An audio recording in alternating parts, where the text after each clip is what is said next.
Welcome to. It's been so long, I've forgotten.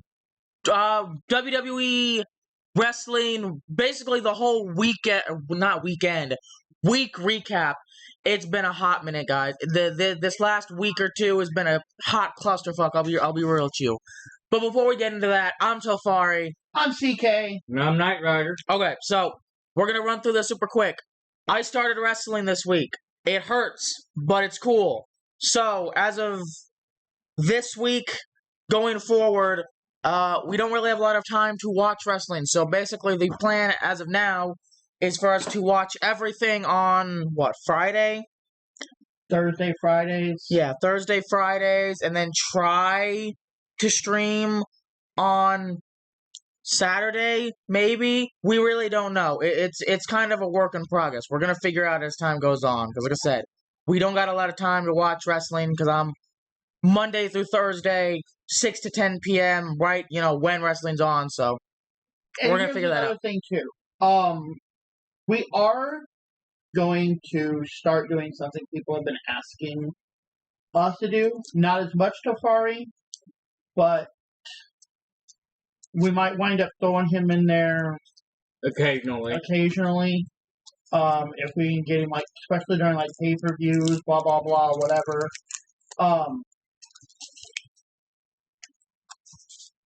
Knight Rider and me have started watching AEW, and I'm just gonna throw this out here, and it's something that Tafari doesn't really seen yet. He's seen little clips and pieces that we're kind of like, you have to see this match, you have to see this, blah blah blah blah, this promo.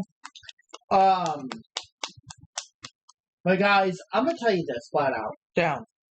I'm not gonna say this is gonna be the last WWE one we're gonna do, because we're probably gonna do a little bit more. But if this $30 thing is to where we're not getting it and we have to pay another $30, I don't know if I'm gonna do it. Oh yeah, I know I can't afford it. But here's what I'm saying. The AEW pay-per-views are like $50 a month. But here's the thing. If the pay-per-views are even half as good as the Dynamite and Collision that I've already watched, because I'm actually a month behind, so I went from what was the last pay-per-view, not the one coming up. All In, I think is what it was. I think so.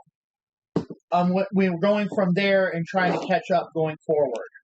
And when we catch up, we're going to start streaming that.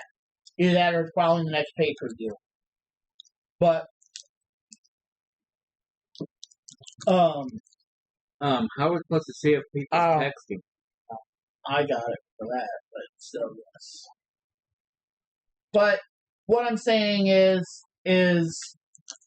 Knight Rider and me are probably going to start popping in and at least covering some AEW in the next month or so. If we can get Tafari on the page of watching it, then he'll pop in. But it's going to wind up probably be mostly... He might be sitting here running the computer for us. But it'll basically be me and Knight Rider talking about it. Yep. So, but that's the plan kind of going forward. But we've still got to kind of work out days. We've had to switch some days. Because gotta work out the kinks. Wednesday, I've got stuff at night every Wednesday now. Sometimes on Thursday. We had to switch our D&D night to Saturday, but yet there's going to be some Saturdays you're going to have matches. Yeah, it's gonna be a clusterfuck, but we'll figure it out. We will figure this all out and go from there. We might wind up even have to switch it to Friday nights, every other Friday, and we'll just have to watch SmackDown on Saturday or something. I don't know. We'll figure it out. But we're gonna play with this for it's gonna, like I said, it's gonna be a clusterfuck for a little bit as we figure things out, get things situated. In fact, I'm gonna be honest, we might not even have a set day. We might just pop on whenever we can. But that might wind up being the best. let's just jump into things because we have a lot to cover, and we got a while to get there, but we don't want to be on here all day. Yeah. So we're gonna start off with Monday Night Raw. CM Punk comes down to the ring. He says, and this is last, not this last. This is last Mondays because, like I said, it's been a clusterfuck. Yeah. Is it great to be alive on a Monday night in Quebec City or what? You make it real hard for me to stay angry, but then I think about how I should be world heavyweight.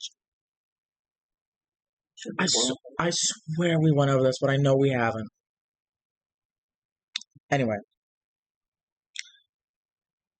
I should be world heavyweight champion right now. I should have gold around my waist. I should be here representing this company and you people as champion, and I'm not.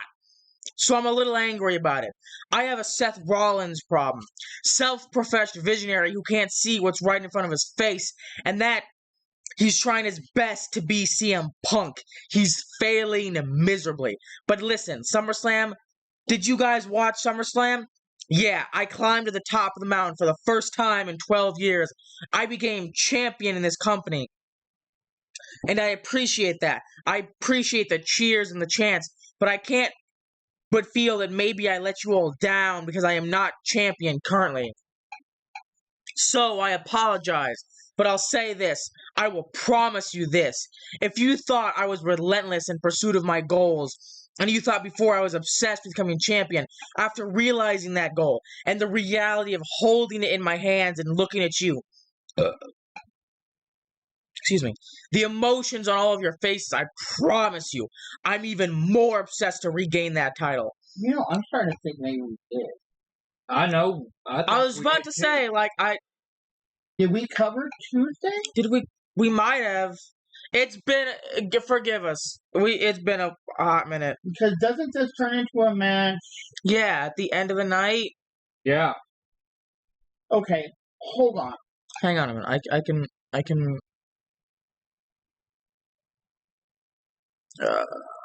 Maybe I can't. Let me do it. Yeah, you can do it better on. I gotta create a dashboard. Give us a moment. Raw, past broadcast, Raw 6/12. So yes, I think we did. Was this 6/12? It would have been the 11th because we would have covered a Tuesday. Yeah, we covered this. Okay, so we covered Raw. It's just covered Evolve. Yep, and we covered Evolve too. Hold on, wait. Sorry. What? No, wait. Hold on. Videos. Here. I got it. Where is? 1 week ago, WWE Raw review. A week ago.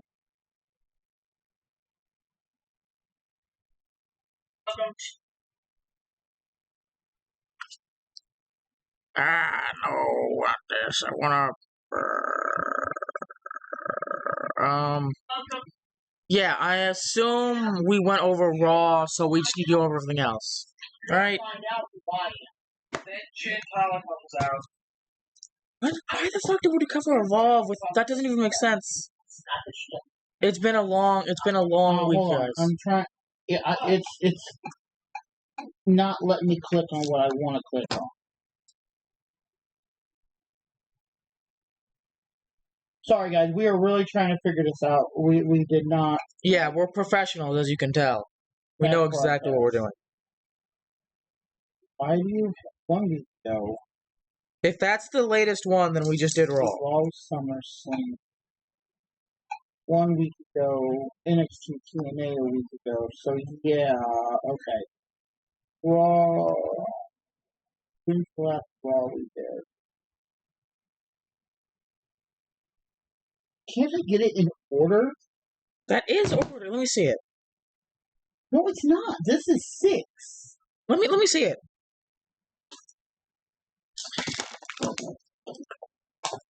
I'm fighting to figure out an order because it's jumping on orders for our past weeks, and I don't understand unless you type stuff in wrong. It says Raw review. 6. Yeah.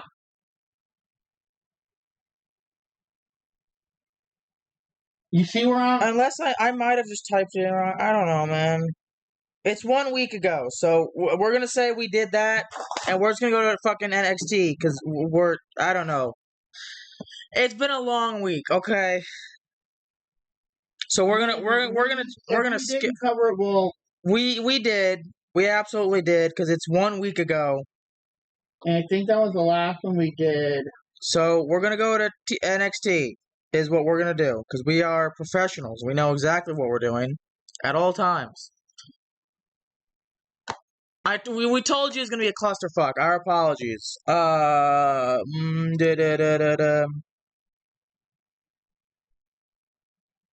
Yeah, because Adam comes out. He says you're having a fatal 4-way. I remember now because we went over the Discord and we were like, why the fuck is Jey Uso in the fucking thingy-mabobble? Yeah. Okay, so NXT, woo! Professionals, everybody. There's nothing to be confused about. We went over Raw already. I just typed the date in wrong.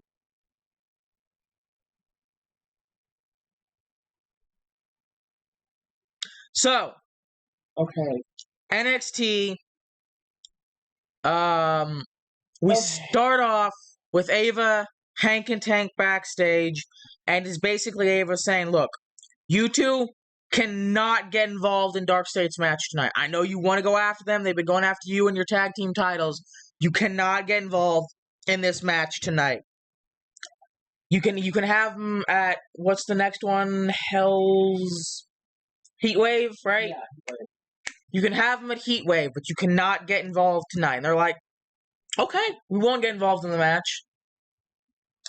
And I fucking love. Wasn't it them that was going around in like different outfits and shit? They were pulling an AJ Styles. Anyway, so we have our first match of the night: Nia Jax versus Last Legend. And I know you're not a Nia Jax fan, but this is actually a really good match. Here's the thing: it was a good match. I do not like Nia Jax 100%. I don't either. One is you are not getting any freaking Slim Jims, bro. I think my biggest problem I have with her is that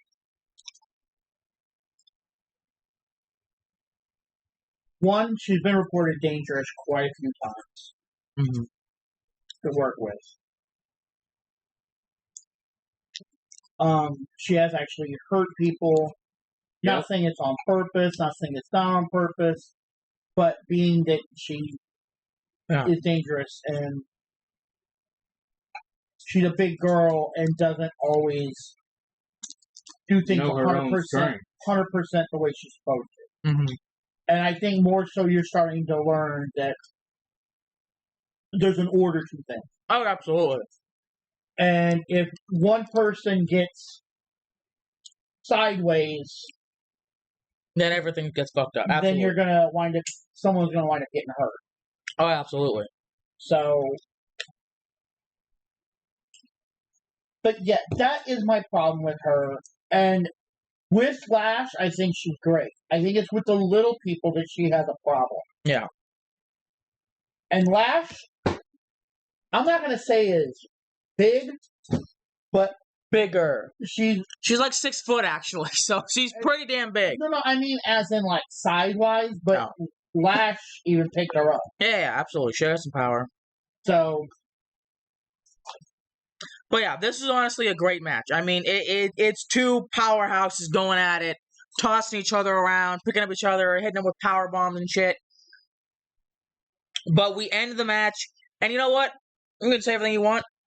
This was actually clever, not clever, but clever how they ended things, because Nia Jax is no. That's right.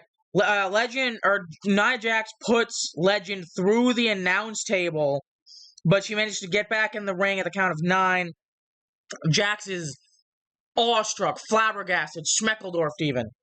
Schmeckledorf. Yeah. Then Lash body slam Jax for a 2 count. She drags her into the corner. She gets up on the top turnbuckle. Jax rocks her with a forearm smash, pushing her off. Then they're trading shots back and forth. And Legend is going for a power slam off the top rope. But Jax grabs the rope and counters into an Annihilator. Goes back up to the second rope, hits a second Annihilator. And that's how we end the match.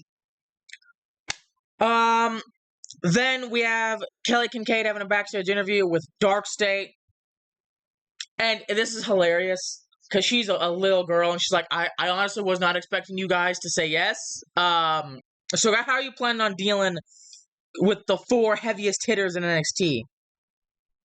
Dion Lennox says, tonight is the reason that we came together. 4 hungry main eventers ready to take opportunity, not wait for it. Tonight, we're in the main event against the 4 best wrestlers from NXT and TNA. Osiris Griffin knows that we're going to change the main event seat after tonight. Cutler James says it's time for us to prove that we run NXT. I made another weird analogy. Wait, what? He makes a weird analogy about kicking ass. All right, he said, I vaguely remember this. I don't remember exactly what he says, but he says something, and everyone else is just like, what the? Stop talking. Your promo time is done. Go away. Shaquan Sugars says it's been 6 months since Dark State arrived, and tonight we'll cut the head off the snake. At NXT Heatwave, Hank and Tank are going to be 20 pounds lighter when they run off with their NXT Tag Team Championships. When Dark State is straight, ain't nobody safe. And then we get whatever the hell this is. I love her. She's beautiful. Chelsea Green and the Secret Service, they're backstage looking for, like, Tavion's tag team partner. Yeah. And they kind of go into Callie Armstrong, Chantel Monroe, Carmen Petrovic, Kendall Gray, Charlie Bright. Are you good? Yep. And then we have Tyra May Steele in the background. Where is it? Tank show up dressed as Sol Ruka and Zarya. Is that what they were doing? I didn't realize they were going for specific characters. I thought they were just dressing in drag, which I thought it was too. All the more power to you. It was just a little, a little shocking. Stevie Turner is like, you guys need to go. Like, yeah. Why are you even get out of here? And then Chelsea tells Alba Fire to take care of Kendall Gray. She goes, it has to be Kendall Gray. Yeah, she's like a former champion or something. Yeah. Because they're trying to figure out who Tavion's partner is, but yeah. Then we get to Joe Hendry versus Charlie Dempsey with Ren Sinclair. I'll be honest, I barely remember this match. It's been like over a week, so you'll have to forgive us. I know Hendry wins, and I remember it being a decent match. It was a decent. But I don't remember. I'll be honest, I don't remember any specifics. It's been like a week. It was not one of those where I was like, "Oh yeah, that was awesome," and it's gonna like in a month from now, I'm gonna forget this match ever happened. And I don't mean that to sound bad. It's just it was good. I just don't remember that much because it was also one of those that was just kind of thrown together for the sake of it. Yeah, but it was a decent match. It was pretty short. Yeah, I mean, which honestly feels kind of disrespectful, but I mean, I know they're pushing Hendry, so you can only do so much. But we have Joe Hendry winning the pinball. Oh. Then we have Lola Vice backstage with Callie Jordan. Sorry. For some reason, I'm sitting there looking at the name and it went. Like your brain 90% of the time? Yeah. You know that. Anyway. Exactly. Lola Vice tells Kalani Jordan that she needs to win this match tonight. She's been on a roll since Evolution, and after Triple Mania 3-1 this weekend. It's time for... Yeah. We didn't cover that either. Triple Mania wasn't till Saturday. It's like the last thing. Is it? Okay. Yes. She needs to win this and become the... She needs a chance to become the NXT Women's Champion. Yeah. And then Jada Parker says, I got next. Yeah, basically. Then Josh Briggs comes down to the ring. And they are booing this man bad. He says, your boos mean nothing because I see what you guys cheer. Kind of a good line, but I digress. You know what?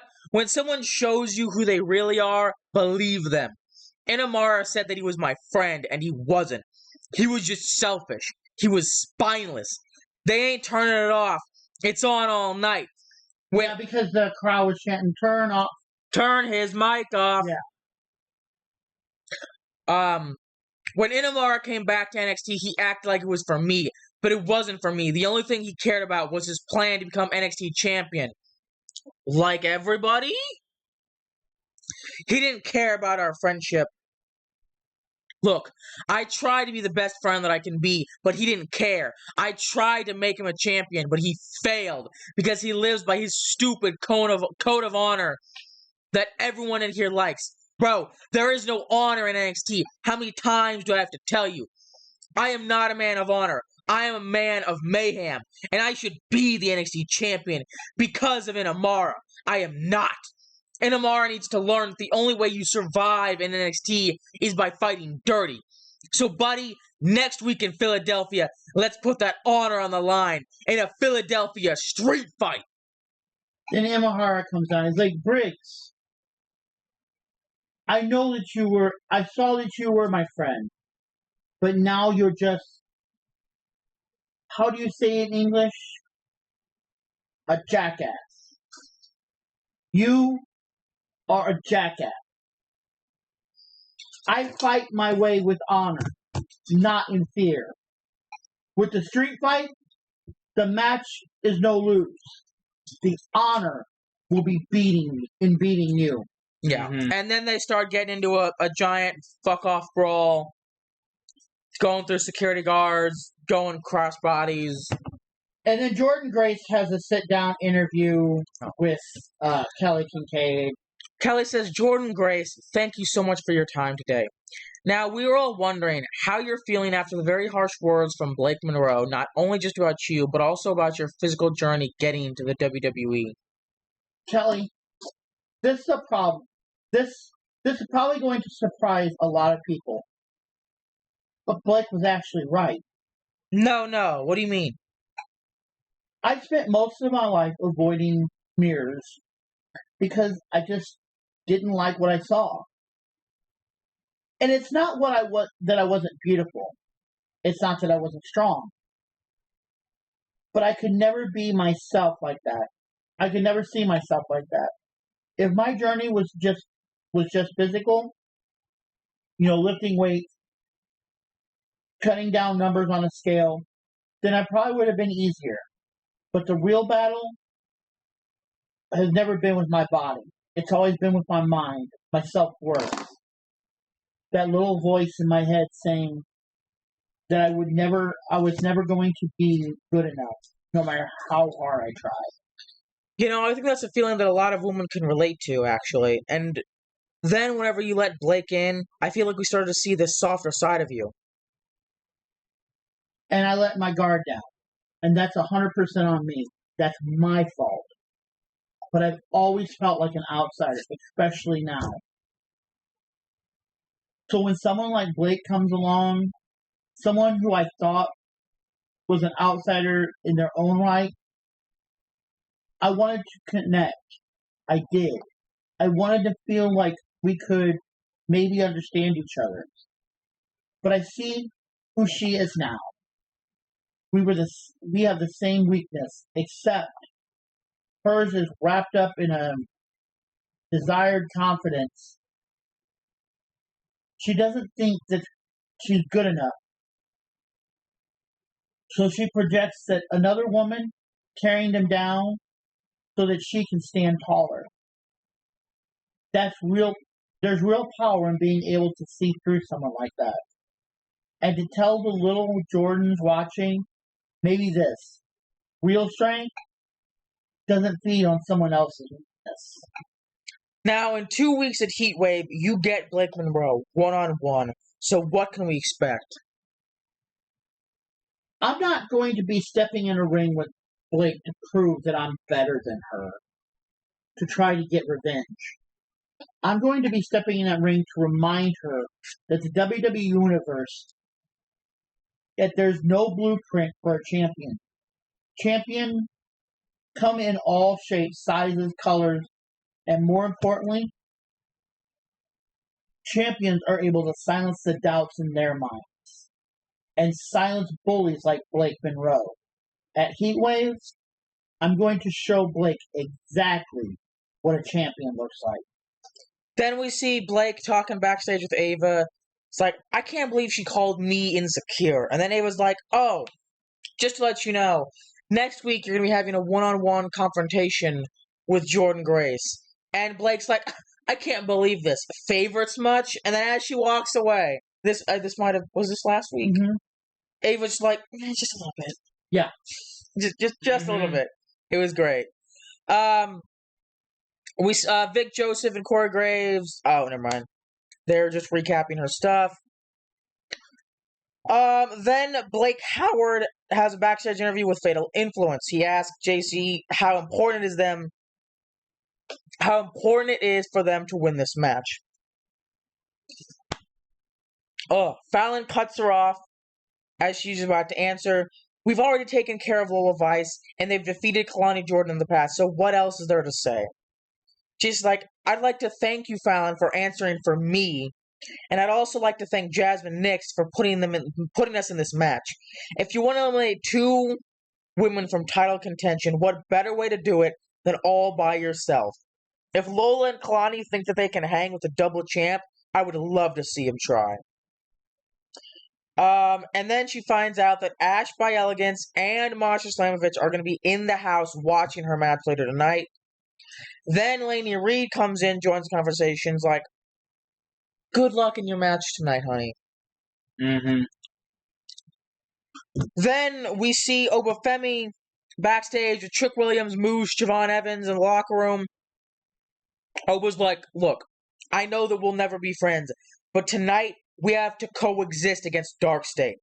We need to rectify the Dark State problem. We're not just any four men. We're the alpha males of our species. Moose like, I can agree with that. We don't have to be friends, but I want to beat up Dark State from pillar to post. Javon Evans like, Trick, you still being quiet back there. What you doing? Trick's like, look, it is what it is, but come TNA Emergence, Moose is holding that L. Javon will be holding the L in Philly next week, and Oba will be holding the biggest L at Heatwave. And then Robert Stone has to kick Hank and Tank out of the locker room since they're continuing to ignore Ava. Yeah, because they show up. I don't know what they're doing, but I like it. I'm just glad our boys are getting some screen time, honestly. But then we get Fatal Influence with Jasmine Nix versus Kalani Jordan and Lola Vice. And again, Ash by Elegance. And Masha Slamovich. Not at ringside, in the crowd watching. Yep. How does this end? If I remember correctly, like, I know they lose, but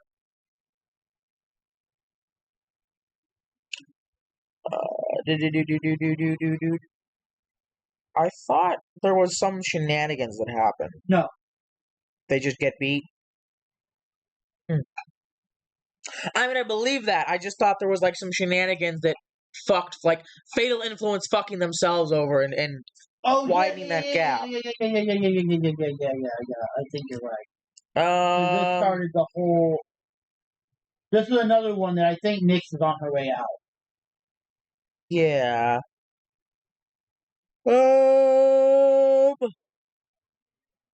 Yeah, listen. Maybe not. I don't remember. Like I said, it's been over a week, so if we're forgetting a lot of stuff, apologies. Exactly. We're doing our best here. Like I said, we're gonna hopefully try to catch everything back up. Yeah. But Kalani Jordan, Lola Vice win via pinfall. So now, even if by some miracle JC Jane manages to retain her, what is it, the TNA championship, she now has 2 more people coming after the NXT championship. I said, I don't know. Brain's a little mush. Anyway. A little. Chelsea Green and Ethan Page. We're watching the match backstage. We're watching them. The Elbow Fire, Piper. Oh, right, yeah. I was like, what the fuck? Yeah, Elbow Fire and Piper Nivens versus Kendall Gray. Elbow Fire. Yeah. With Piper Nivens, yeah. This is, as far as I remember, this is a pretty decent match. It was good. It was really good. I know Piper tries to get involved, but I'm pretty sure Kalani still managed to pick up the win. Yeah. I can't remember if there's... Oh, she does? I thought. Mm-hmm. But yes, Piper tries to get involved. No, Kendall Gray wins. With the gory bomb. Where are you? Gray puts fire on her shoulders. She Alba wins. What? What are you looking at? I'm looking at the actual description of the match. Gray connects with the gory bomb to pick up the victory. After the match, Paige grabs the microphone and we're getting conflicting results. Hang on a minute here. Look, I see what I know what you're talking about, but I'm saying in the actual description of the match, it says Kendall Gray wins.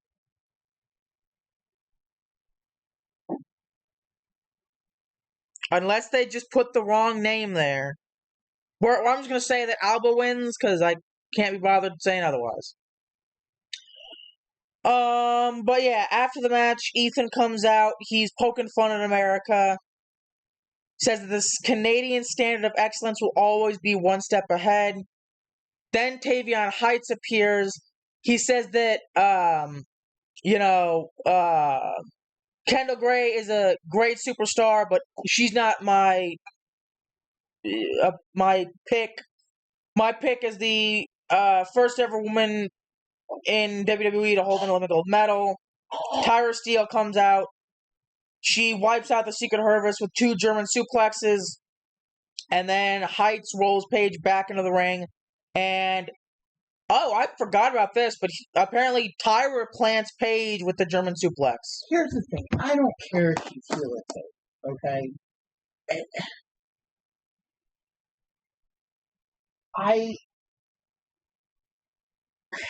Tyra May Steele does not do it for me.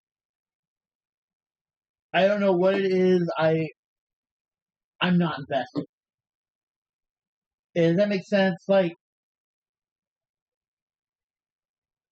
She has nothing I care about. And it's not that she was beat Zena Sterling, nothing like that. It's the fact that she is not impressed me. And even in LFG season 1, they literally, they almost said exactly why I hate her. Oh, well, she's a gold medalist. We could market her like Kurt Angle, but only as female. And she's not even living up to that. That's fair. I agree. However, let's take into consideration. Since she's gone to NXT, she had, I think, 1 match on NXT, 1 or 2 on Evolve. Yeah, I think 1 or 2 on Evolve. But the point I'm getting at with this is that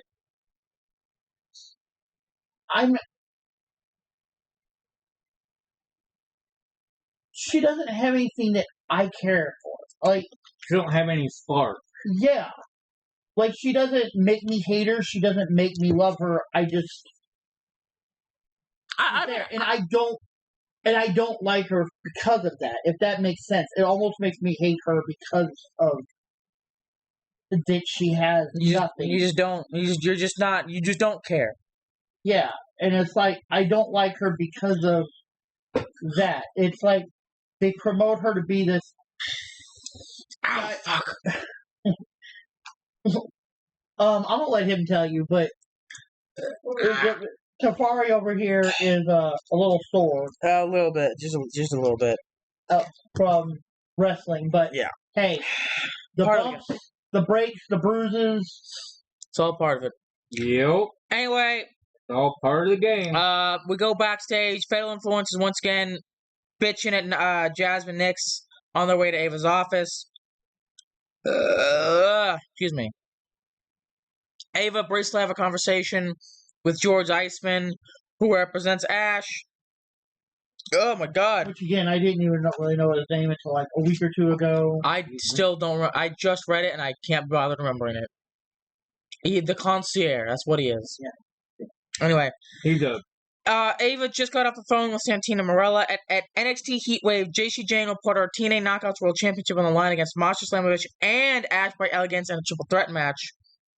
Then George tells JC to start counting her days because the TNA Knockouts World title will finally become Elegant. JC tells Ava to ban George from NXT. Ava's like, I overheard you arguing, so let's diffuse this tension. You could have a 6-woman tag team match next week against the Elegance brand, which would have been Tuesday, which we have not watched yet. Then Chelsea's backstage telling Ethan that they have a major problem on their hands. She's like, I would like to offer Tavion Heights and Tyra Steele a peace treaty in Philadelphia. Again, What the fuck is a peace treaty? I love her. The fuck is a peace treaty? She doesn't want to fight. I know what a peace treaty is. I'm saying, the fuck is a peace treaty? In wrestling. Exactly. Normally, you know, okay, you want to know what a peace treaty is in wrestling? I'm going to give you it. Stop beating me up and I'll stop. I'm going to give you 3 words. Okay. Are you ready? Mm-hmm. Peace treaty in wrestling is Chelsea Green bullshit. That's fair. But then we get on to the 4th match tonight. Oba Femi, Trick Williams, Javon Evans, and Moose versus Dark State in an 8-man tag team match. I'll tell you what. This was great. On both ends, genuinely. Like, we had, you know, but the 4 of them. Exactly what I thought it was going to wind up. And the 4 of them worked together. But here's the thing. Like I said, they were working together, and Dark State was still holding their own. This is the point I was trying to make 2 weeks ago. I didn't think it was going to be a blowout. Oh, no, but I'm saying, like, because we were all talking about, like, you know, they're going to get their ass, like, the 4 guys. Who's going to get their asses handed? Unless they can work together. Because I know a bunch of people are saying, oh, Dark State's cooked. And I'm like, I don't know about that one. I agree. It was one of those that it was really up in the air. And if I remember right, it was Trick that cost him. Yeah. But this is, for all intents and purposes, a phenomenal match. The 4 of them, despite everything, are actually working together. They're managing to hold Dark State back, get some licks in. Dark State will come in, get their licks in. They'll go in. You know, Oba, Moose being the big powerhouses will charge through them. Javon comes in, doing his high flying. But it all falls apart near the end.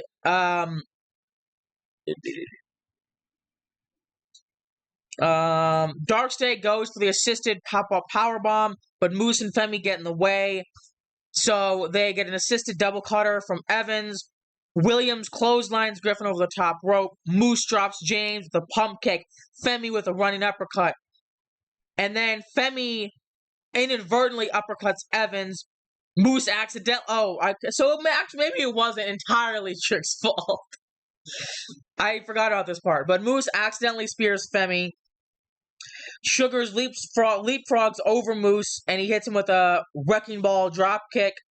And then Evans is reaching out for Trick Williams, and Trick Williams jumps off the ring apron and walks out of the match. Dark State connects with an assisted pop-up powerbomb to pick up the victory. And then as soon as the bell rings, Hank and Tank come out. Oh, they're getting into a brawl with Dark State. Instantaneously. Like, the bell rang for the match. The refs didn't even get to hold a hand up, and Hank and Tank were in the ring. But here's the thing.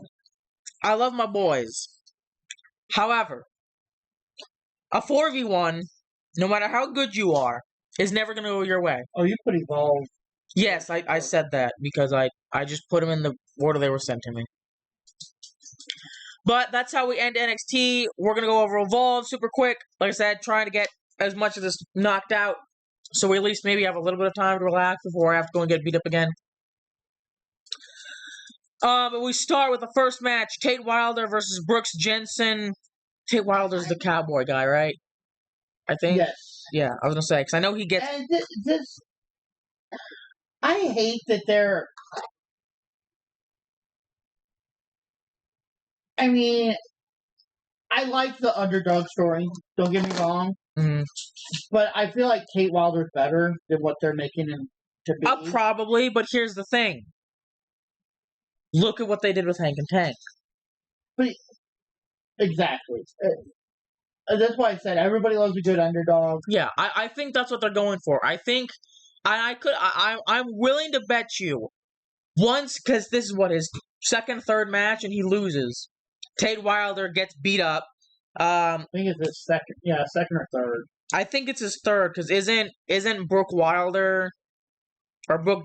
No, Brooks Jensen is his second. I know, or at least I know he's fought him. He fought Rich Holland the week before. I think he's had one other match. Well, I thought, because wasn't Brooks Jensen the guy that was making fun of him? Yes. And then he challenged him to a match? Yes. So I think this is his third match. And this third loss consecutively. But because he gets beat up with the... Jensen managed to avoid the springboard moonsault. He connects with the two southern lariats to pick up the victory. Then after the match, Jensen gets into a brawl with Jordan Oasis, who comes out there, attacks them. Yeah, because of their whole thing. Of their tag team match, yeah. But my point is, I think they're pulling a Hank and Tank with Tate Wilder. I think he's going to go through, he's going to lose 3, 4, 5, 6 matches in a row. Everyone's going to be counting him out. Honestly, Stevie might be like, look, I like you, but if you can't get a win, you're done. Then he goes out, he gets his first win, and then off into the Well, what? We could do a hometown man scenario too. No, please. And he comes back. He comes back as the rodeo clown or something. No. We all know it's Tate Wilder. No, absolutely not. That worked because it was Cody Deaner. This isn't an El Grande situation. The hometown man works because we know it's Cody Deaner. Because everyone loves Cody Deaner. He's great. The hometown man is great.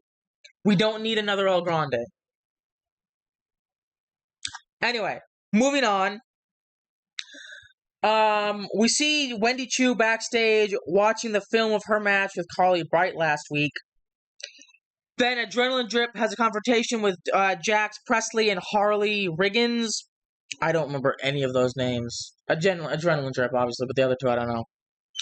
In the Performance Center gym. They're the newest tag team signee to the Evolve roster. That makes sense.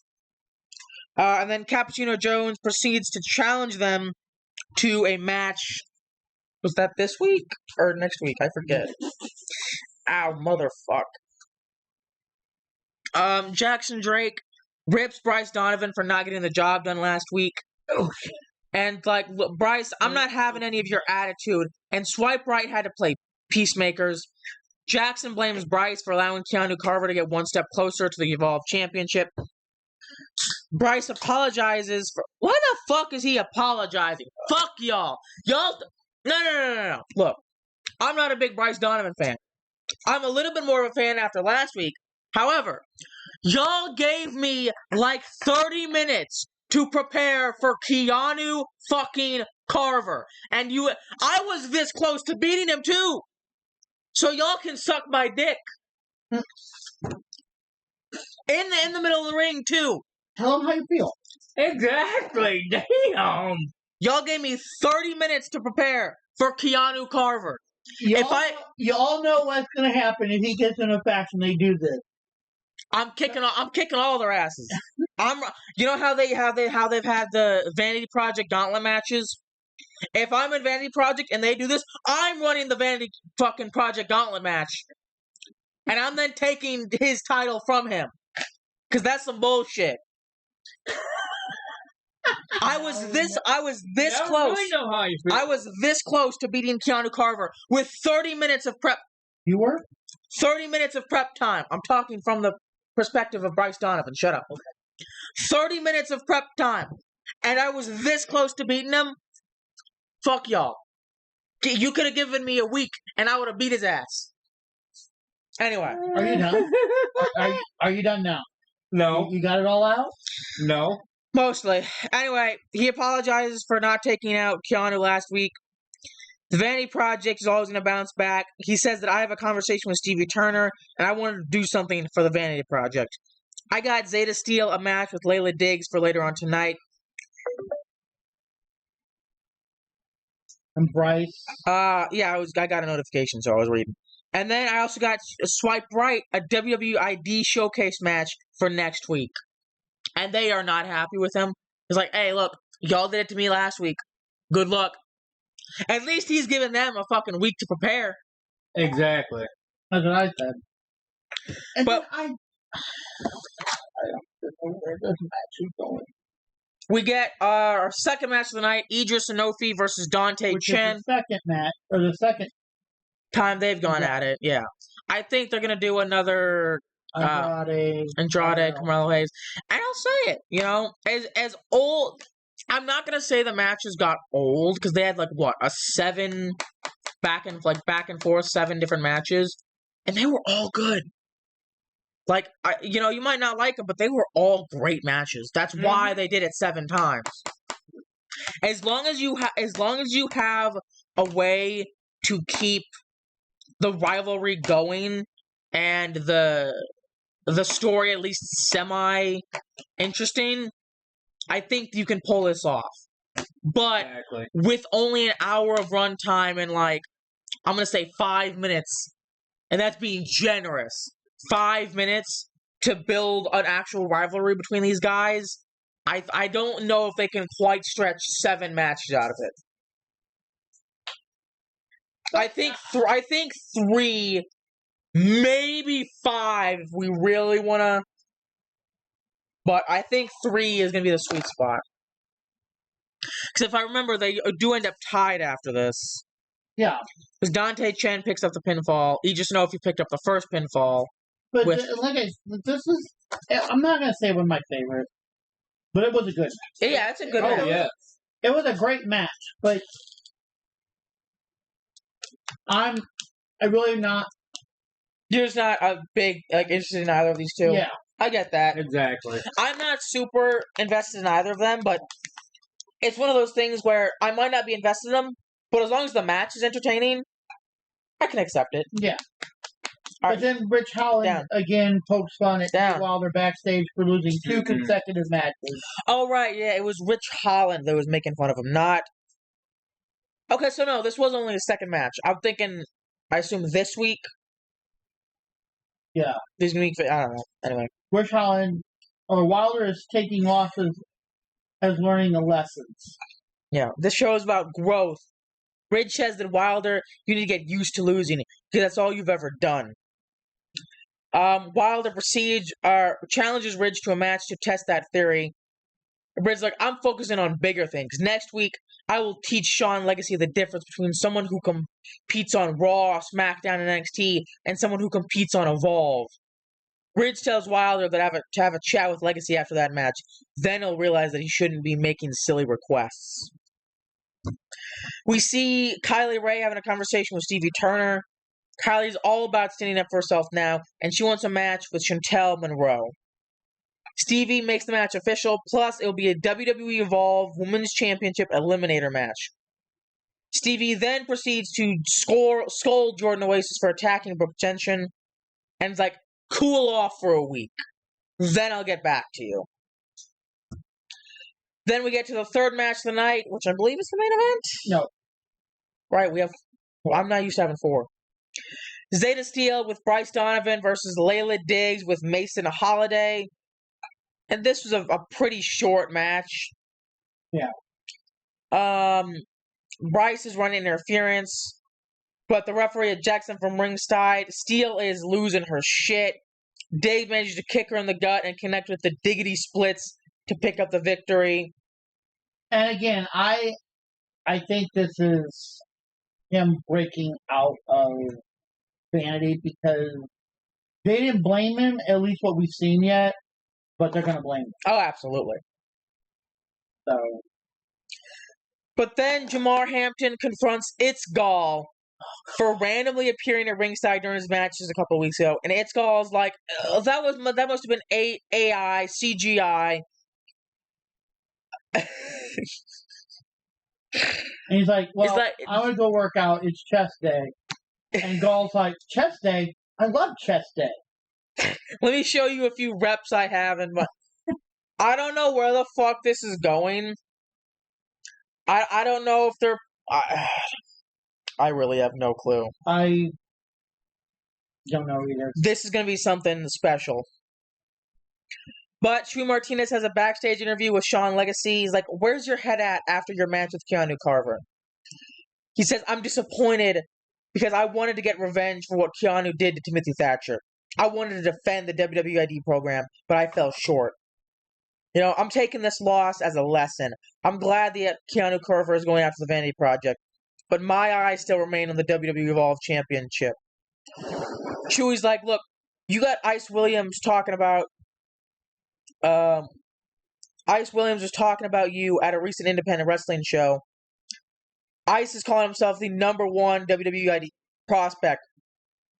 Legacy's like, I don't consider Ice an enemy. I have major respect for him as an athlete. I'm going to keep moving forward and looking forward to the future.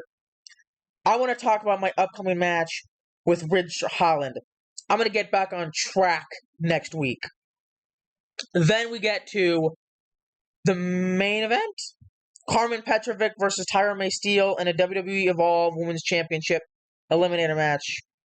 And I know that I know it's Evolve. They're all short matches, but every time, because I'm used to going in and seeing like 3, 4, 5 paragraphs, and it's 2. But you know what? I mean, again, this is a feeling for me. Unless something changes, I'm going to stay the same for a while. I am not a Carmen Petrovic fan. Mm-hmm. But I like her more. At least she has character. She has a little bit more style. Yeah, I don't know if that's it. But she... Well, whatever you want to call it. Yeah. Whatever you want to call it. It is what it is. Tyra May Steele, she did great. Yeah, this was a good match. I'm gonna tell you this. I felt like Carmen needs to win this match. And the reason is I know it's not what they're doing. I'm sure they have some alternate plan for this. But my mind. Tyra she thinks, and even in Elegy, okay, which maybe was faked, or not faked, but scripted a little bit, but she just came off as this, I'm the greatest, I'm the best, I'm Olympic gold medalist, and I'm the most awesome wrestler in, hear me out. And I think to have her losing matches, maybe, and I know it's going to sound really stupid, maybe can get the crowd behind her, because I know I'm not. And I mean, I know the crowd is behind her. Hang on, before you go any further, I agree. However, I can't blame her for that.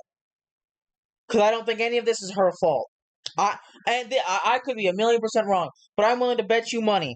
And I'm a broke bitch, but I'm willing to bet you money. WWE is the one, or TKO, whoever is the one telling her, go out there, say you're an Olympic gold medalist, and beat everybody up. I think it's that simple. I really do. But she lost this, which was what... Oh, she did? Yes. Oh, shit. Which is, again... I like to see this. And the reason I like to see... And I guess it goes back to...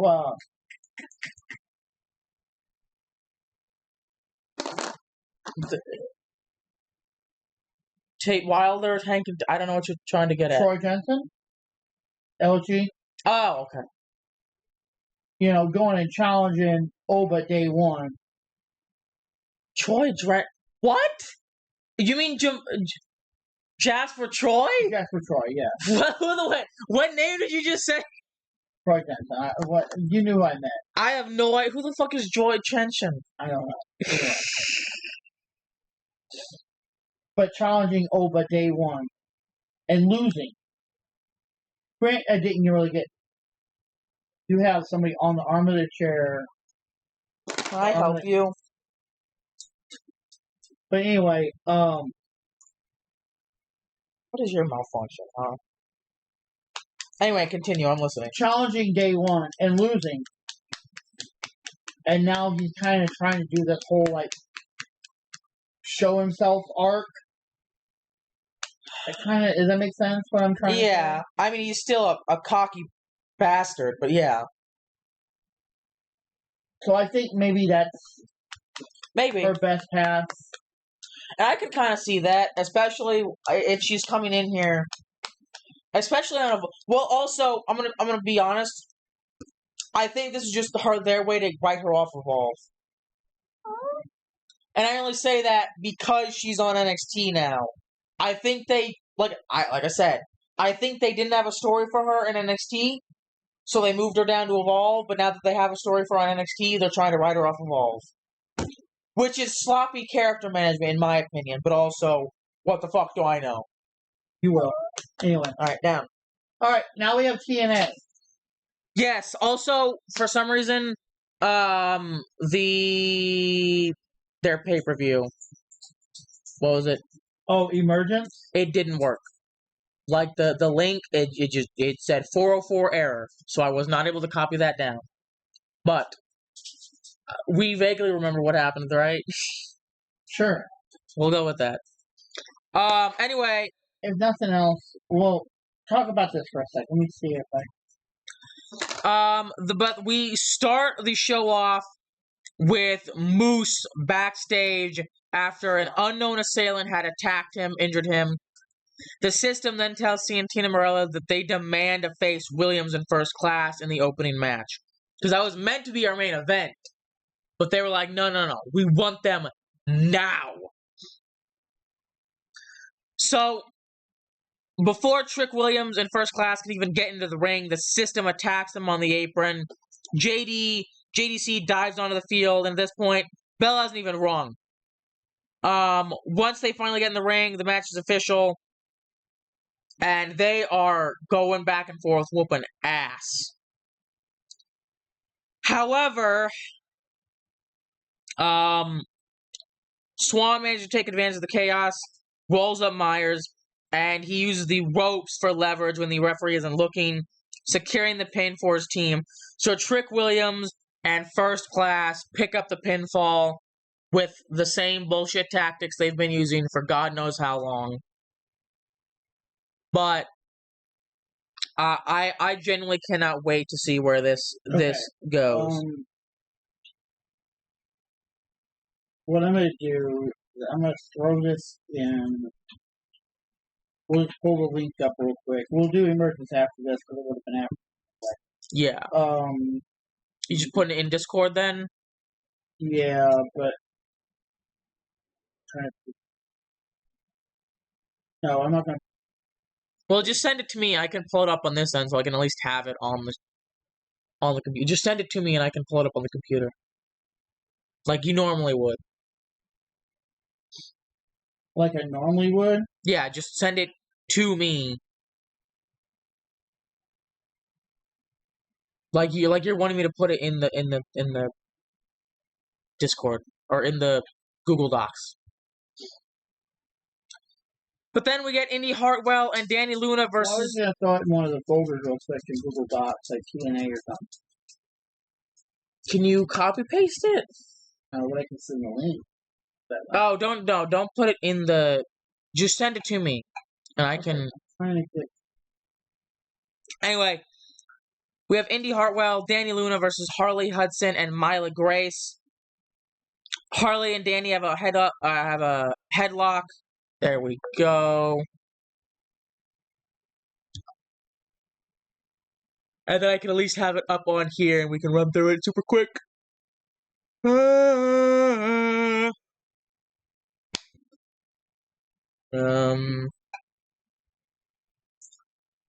I think that's just a brief rundown, but. I mean, they all are for TNA. Exactly. TNA is.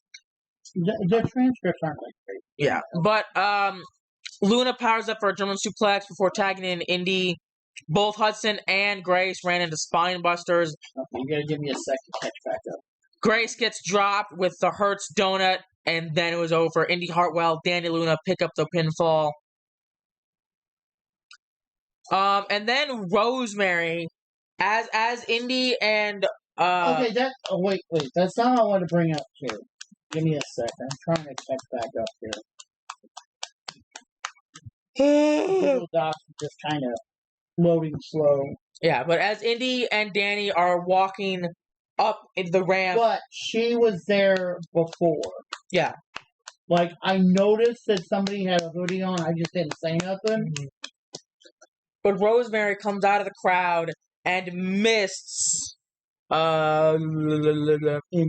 Indy Hartwell in the face. You know, the green water or whatever. Then we have Matt Cardona versus John Skyler with Jackson Hotch and Tosh. I'm just now realizing we're 3 matches in. We haven't had a single promo. God damn it! Cecil, you are a pain in my butt. It loaded and it went it finally loaded everything and went all the way back up to Raw. That sounds about right. But then, like I said, Matt Cardona versus John Skyler with Jocelyn Hodge and Tasha Steelz. Matt Cardona comes in ready to deliver punches in the corner, but Jason Hodge distracts him. This allows Skyler to trip him up, who rolls outside the ring. Hodge then lands a cheap shot when the referee is checking on Skyler. Cardona rebounds with a missile dropkick, and he's going for the reboot, but Tasha Steelz jumps in the middle of the ring to protect him. What match you on? Cecil, you are such a pain in my butt, bro.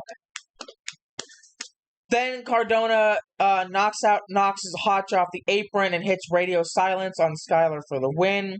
So Matt Cardona picks up the win, but as soon as the match is over, Hodge chop blocks him. I think we had a 2-on-1 assault. And then Mustafa Ali comes out and just he basically just stands at the entrance and aura farms like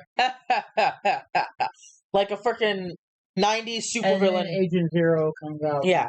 He's like a 90s supervillain just watching the superhero get beat up by his freaking goons. What?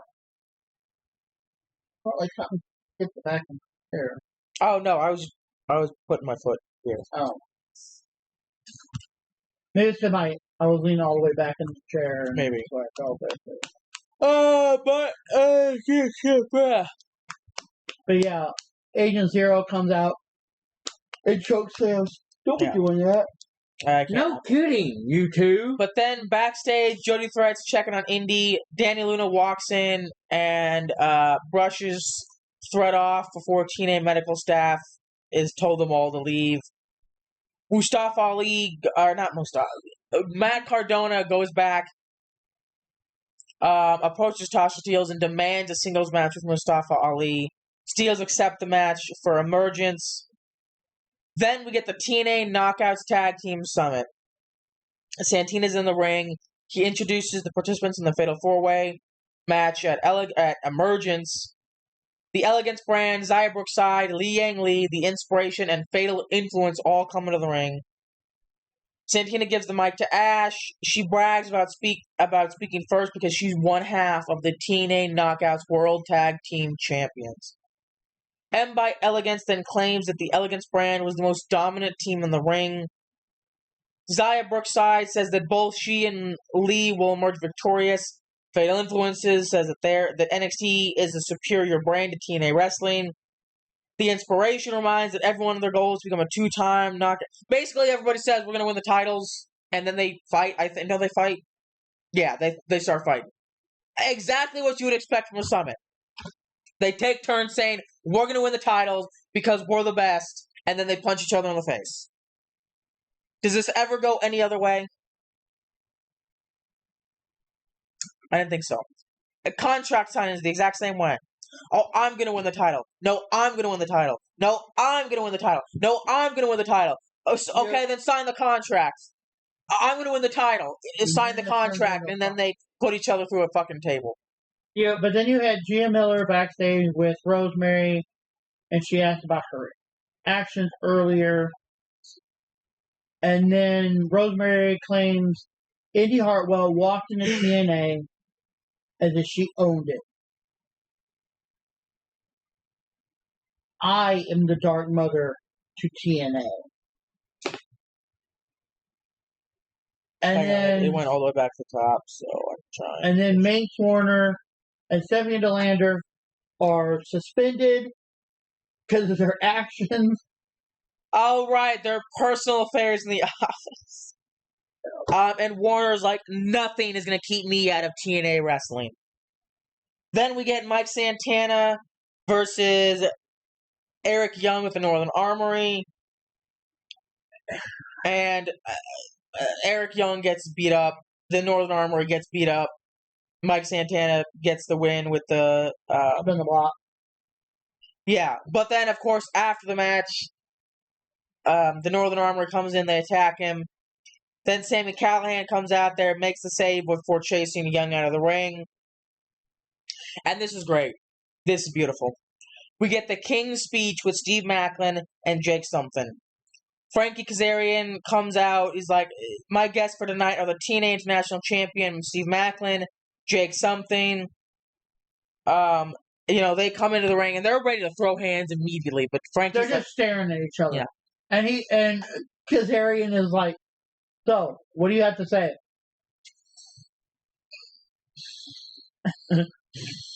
Good speech. All right, Macklin. What do you have to say? Yeah, great. And then Macklin grabs the mic out of his hands, like, "Will you just do us all a favor and shut the hell up?" Then he's like, "Look, me and you are beyond words. You said that this championship is made for you. It's built for you. I'm gonna prove you wrong at Emergence." And then Frankie grabs the mic back. It's like, "Well, first of all, this is my show. You don't get to do that." Then Macklin goes for the KIA on Kazarian, who managed to escape. And I called this. They both beat the shit out of Kazarian. No, they don't. He just gets out of the ring. They hit him. Mm-hmm. No, Macklin tries to go for a KIA, but then he rolls out of the ring. And then Something delivers a black hole slam to Macklin and holds up the title. But anyway. Then Sami Callihan is backstage and says that maybe the death machine has been defeated by Father Time. Callahan says that if he doesn't defeat Mike Santana at Emergence, then he will retire from in-ring action. Eddie Edwards approaches him and questions what had happened to him. He tells him that guys like him are the last of a dying breed and wants him to return to form one last time. Then we get to the Hardys and Leon Slater versus the Rascals and Cedric Alexander. And this is a great match. Like, genuinely, this was a phenomenal match. And I was surprised because Cedric Alexander and the Rascals pull out the victory. With a 450 splash. Or no. The lumbar check. Then, Emergence. What happened in Emergence? Some good stuff happened.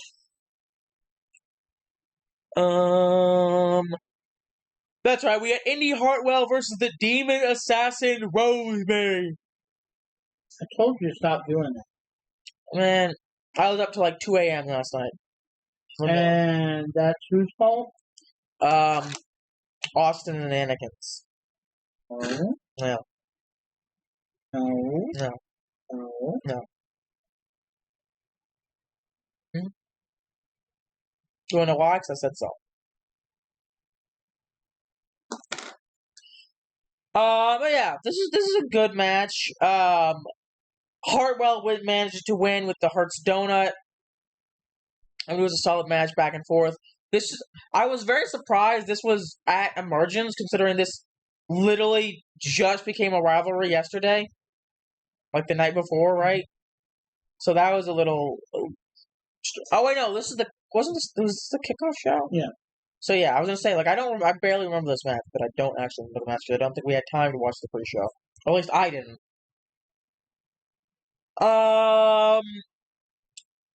We go backstage. Down. Sami Callihan is sitting, he's approached by Moose. Moose, like, I said a lot of harsh things about you, and I'd like to apologize. Callahan says that everything you said was true. You know, I've had friends for a long time, and you were just being honest. You were saying everything that the fans say on the internet. You lit a fire under me. I'm gonna leave everything I have in the ring. If I'm gonna go out, I'm gonna go out my way. Moose tells Callahan it is a pivotal part of the locker room, and he hopes that tonight isn't the last time you're in the ring. They both fist bump. Then Callahan pulls Moose back down to his seat and tells him, "Bring back our world championship." Ah, fuck. Everything hurts. Ryan Nemeth makes his way down to the ring for the next match of the pre-show. He says he calls Baltimore the armpit. Oh, that's right. The hometown man. Isn't this the match? The next part is, yeah. Yeah. The Nemeths, the Hollywood hunk Ryan Nemeth versus the hometown man. And Ryan Nemeth gets... he doesn't get his ass whooped. But he gets beat.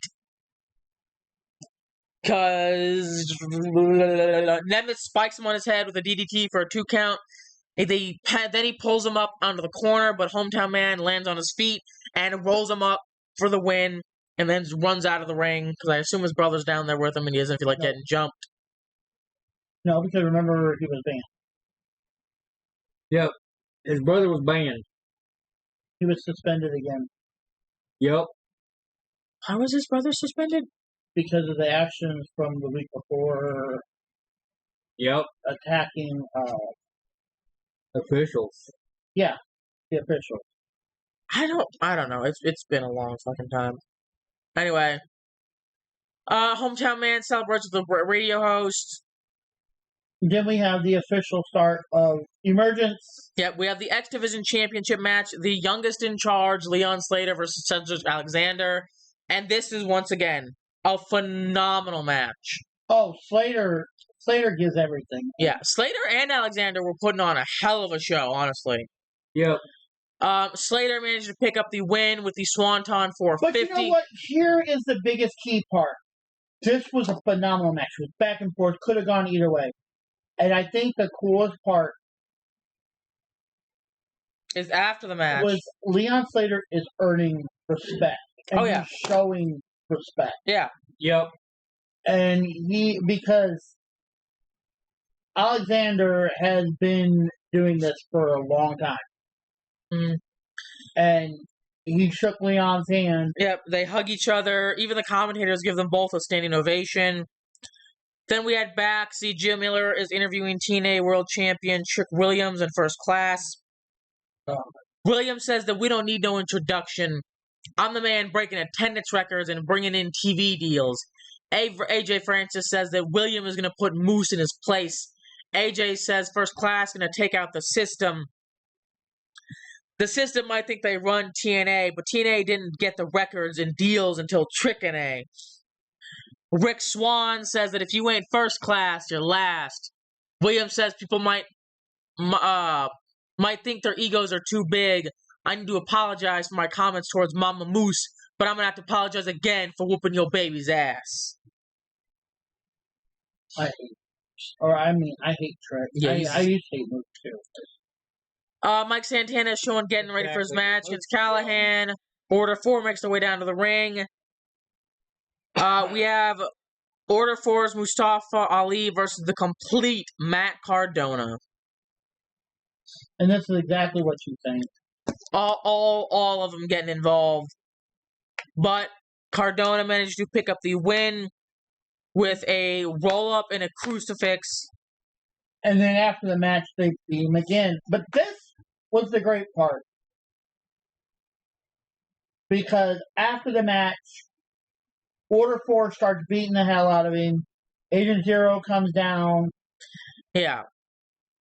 And then the system shows up. And they start beating the hell out of Order 4. Alright, and then First Class makes their way down to the ring. Yeah.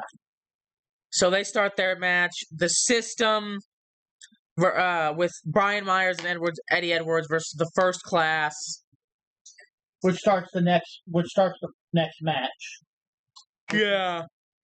But, of course, Order 4 gets involved. Yep. Agent Zero comes down. He hits Edwards with a hanging tree slam into the ring apron. He sends him Myers back into the ring. Francis hits the down payment. So, yeah. I mean, the sad thing is I can't even say this is going to turn into like a triple threat match because it's just going to be Order 4 and the system, and First Class ganging up. And it's going to be real sad.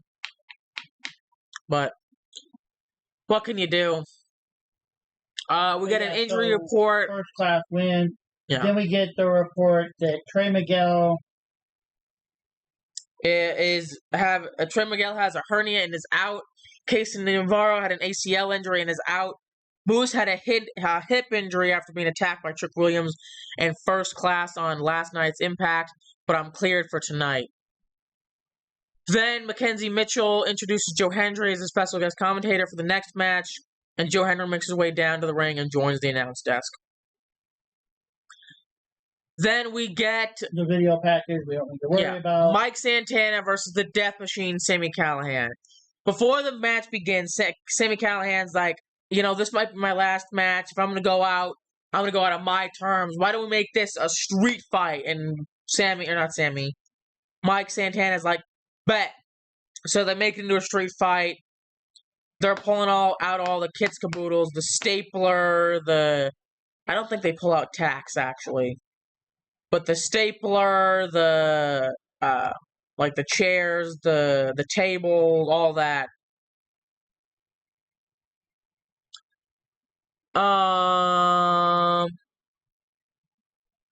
Santana gives a thumbs up, hits a discus lariat. And according to this, I don't know if this actually happened, but Callahan apparently gets his shoulder up before 3, but the referee still counts the pinfall. Yeah, there was a little controversy over it. Well, I'm curious. I'm hoping that maybe that's... They didn't seem to argue about it, but maybe it'll happen. Maybe that's the story going forward, giving another match. Maybe.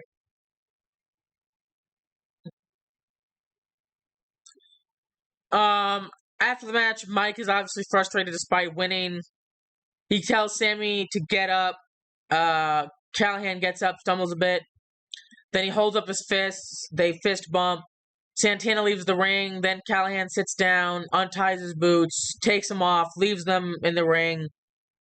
He kisses the mat. He gets emotional, says thank. The crowd is chanting, "Thank you, Sammy." He rolls out of the ring, heads to the back. Joe Hendry says that Callahan retiring is tough to watch. He also heads to the back to go watch him. When we get back, Sammy is shown coming through the curtains with Joe Hendry. The locker room gives him a standing ovation. Eddie Edwards stops him, embraces him. Eric Young then interrupts, talks smack to him. Hendry gets in his face, says this whole thing started because of you. Young leaves. Hendry embraces Callahan, and Callahan walks off. Is there a cat? I guess so. I don't fucking know. Ryan Nemeth is backstage bitching and hooping and hollering about the hometown man being a disgrace to professional wrestling. He says in a few days his big brother comes back to TNA. I was getting these two asshats mixed up the whole time. Is that what your problem is? I think so. I was thinking this was Dolph Ziggler. That's why I was confused. Anyway, my big brother comes back to TNA. The Nemeth will have a rematch clause, so the Hardys can keep that in mind. Masha makes her way out to the ringside, as she will be in the corner of Xia Brookside and Li Yang Lee. She greets the TNA president, Tommy Dreamer, and Zaz. They all make their entrances.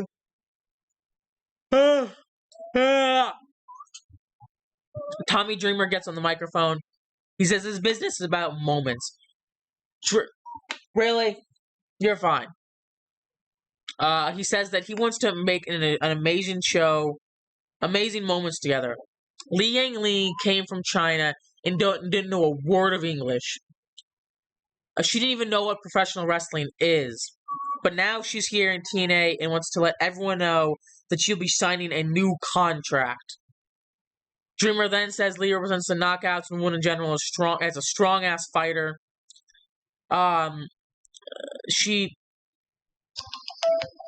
Shut up.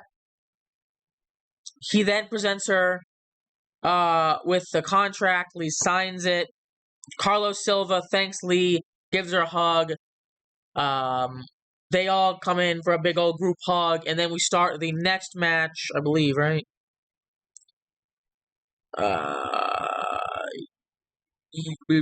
Yes. We have the Tag Team Championship 4-way match.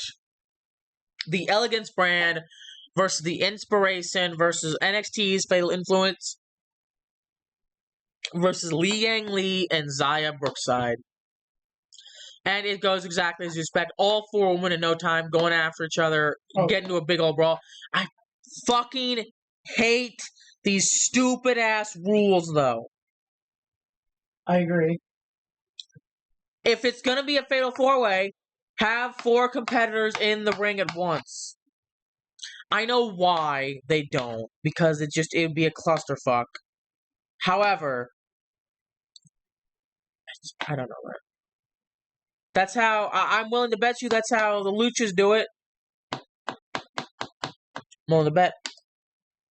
Anyway. M hits Cassie Lee with a Knockouts World Championship belt, and they get the pinfall, so they retain. Who could have seen that coming? I don't think a single person in their right mind expected the Elegance brand to lose this. Especially when Ash is going after the NXT Championship. Or not the NXT, the TNA World Championship. Then we head back. We see Indy and Dani Luna. Goodness. Having a conversation. Hartwell says she wrestled half-blind tonight and still beat Rosemary. Hartwell says that she wants the TNA Knockouts World Championship. Luna says that she and Hartwell make a great team. Hartwell agrees, but she wants to go after a championship alone. Then we get the TNA International Championship. No disqualification, no count-out match. Bulletproof Steve Macklin versus Jake something, and this was great. I did. I liked it. Like that. This isn't. These are two big, beefy brawlers, but they're also. They're not just two big, beefy guys. This isn't like Moose versus Obafemi. These guys have some. I'm not saying Oba and Moose aren't athletic, but you get what I'm going for. They have a bit more a spring in their step, if that makes sense. I don't know. It was a good match, is what I'm saying. But, I forgot about that, bro. When, not Mike Santana, Steve Macklin goes for the KIA, and Jake something fucking catches him and puts him in a sleeper hold. That shit was so cool. But then, of course, he actually managed to get the KIA, or not the KIA, the crosshairs. Where he's in the, that's what I'm talking about. Anyway, Macklin fights out of the choke, hits something with 3 spears, then hits the KIA finisher for the win. After the match, Gia stops him before he heads up. She congratulates him. Macklin says that he asked Jake something to show if he was worth something, and Jake did. Hey, damn it. And then you have Dumbass. Frankie Kazarian comes down, and they have some words. Macklin's like, I will defend this title anytime, anywhere, even right now. Kazarian's like, that's not how we do things around here. Macklin gets in the ring, challenges Kazarian to get into the ring, and Kazarian just heads to the back instead. Because he's a little bitch. Then we get the Hardys versus the Rascals, and it's a great match. But I mean, it's their first defense. Yeah. So the Hardys retain. Great match. I'm willing to bet you the Rascals will be tag team champions sooner rather than later, but not while the Hardys are still there. I'm willing to bet you this is probably the Hardys' last run. Oh yeah. Considering they're both, what, almost 50, I think? They shake hands after the match. Dumbasses. Oh my god. Can I shoot him, please? Just bang bang? I don't know. First Class comes out, and they have an impromptu First Class penthouse. They say after beating the system, and before Moose loses to Trick Williams, they have decided to give everyone a new penthouse episode in AJ Francis' hometown. They say Rick Swann is a hometown boy as well, and they both grew up to be Maryland man. Francis talks about learning dedication, becoming a Maryland Terrapin. Francis says he was a star here, went to the NFL. He learned so much in Maryland. Swann has been in wrestling for almost 20 years, but he got prepared for it in Maryland. They were shaped in this state. They know they were successful because they had had to leave the dump of Maryland. They moved to Texas. Moved to Florida. I don't know. They're just fucking spewing fucking garbage. The mascot of the Baltimore Ravens comes out. Oh yeah, and he's not happy with them. Francis says that he's a legend of the city, but it's his city. Then he says if you don't act right in Baltimore, you can get hurt. He's stalking Poe around, but Poe signals for the system. They come out. And Alicia Edwards gets cut off by Francis. Alicia then slaps Francis. I love that. That was great. Swann holds Francis back, and they end the penthouse episode. Poe then does the Ray Lewis celebration, and they all go backstage for some fucking reason. I don't know what that was. And then we get the TNA World Championship. Trick Williams versus Boots. Yeah.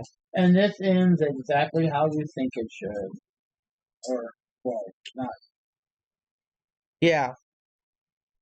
Williams sends Moose back into the ring, and he accidentally hits the referee with a clothesline. Moose hits him with a spear, and this. Look, I know it's storied. I know I'm gonna have to do it, but it still pisses me off. You just saw the referee get his fucking shit turned inside out. Why are you going for a pin? And guess what? Here's the thing. Guess what? The referee's down and out. There are no rules. Guess what? I just won the match, but there's not a referee to count. Guess what? Curb stomp his head in until a new referee comes out. Because guess what? You already got the 3 count. You already know your opponent is down and out. Guess what? Guess what the problem with that is? It's storied, I know, but still, it pissed me off. Williams charges at Moose, who sends him into the turnbuckle with a buckle bomb. He charges. Williams hits him with a trick shot. Then the referee recovers. Moose kicks out. Moose gets a big headbutt, misses a spear. William hits him with a trick shot to the back of the head, and then a second to the side of the head, and then he fucking wins. And after the match, Carlos Silva. Can we just have one match that ends without bullshit? And then you got Carlos Silva pinning the title back on Rick. Can we please just have one match that ends fairly? No, I didn't think so. I'm gonna say, no. Anyway, on to SmackDown, and then we'll be done wrapping up. Actually, 2 hours is not that bad.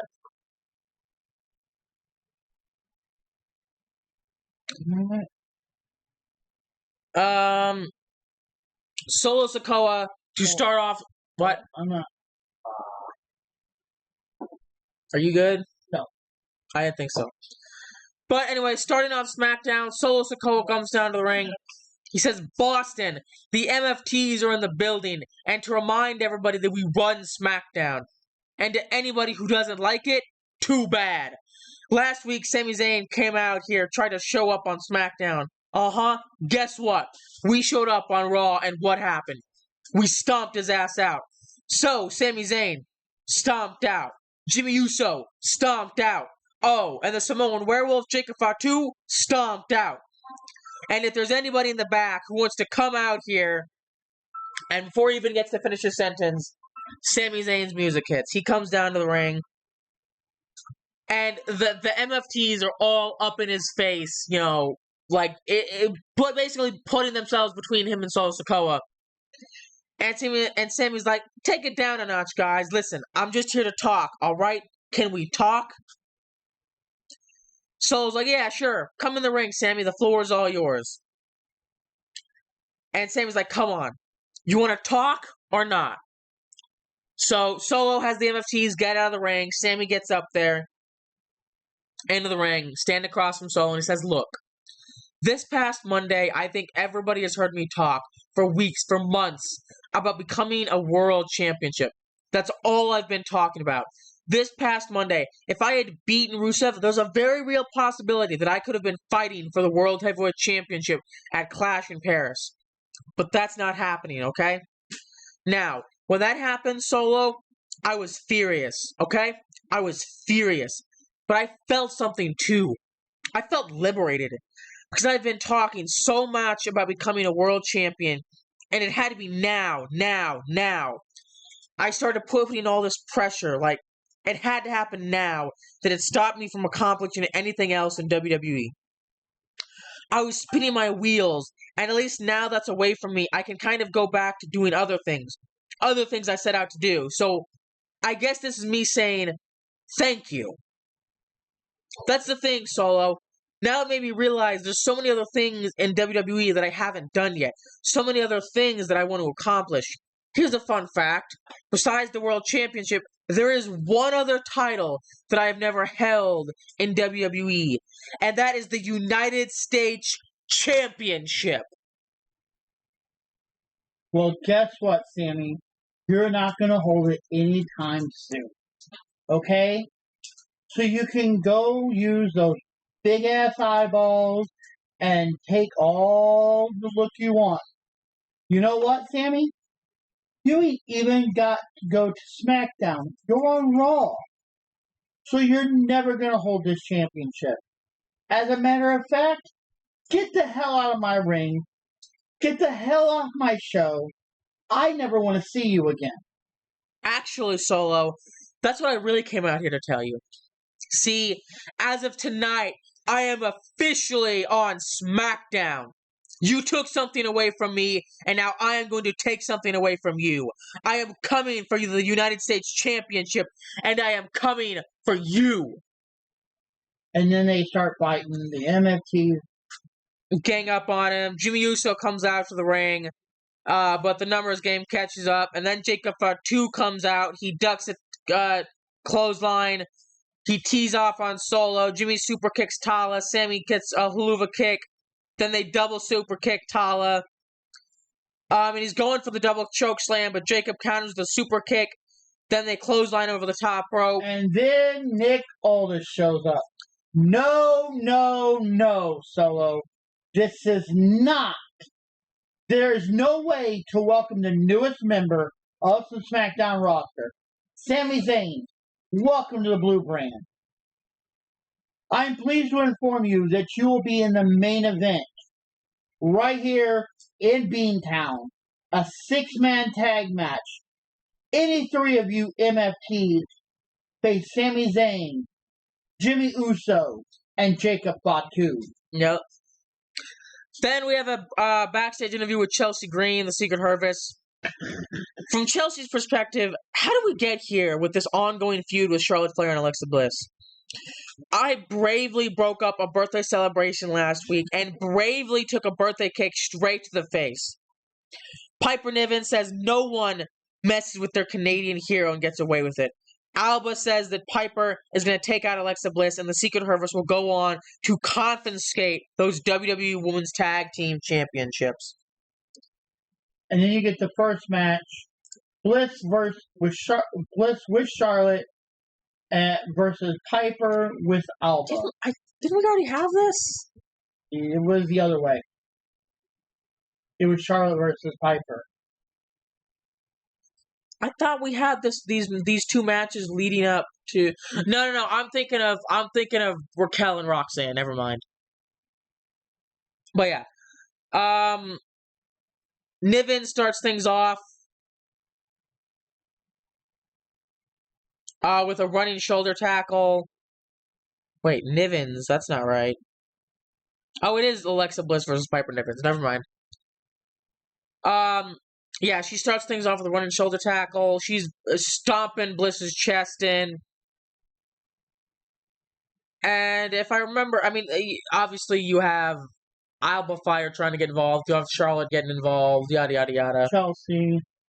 Is Chelsea out there? I guess she is. But yeah, and as the match is closing out, Chelsea drives Charlotte face first in the steel ring post. Then she launched her over the timekeeper area. Niven levels Bliss with another body avalanche. And then Fire connects with the gory bomb. Then Niven plants Bliss with the Vader bomb. Okay, wait. This thing is all fucked up. Because it says Alexa Bliss wins. Unless this is after the match.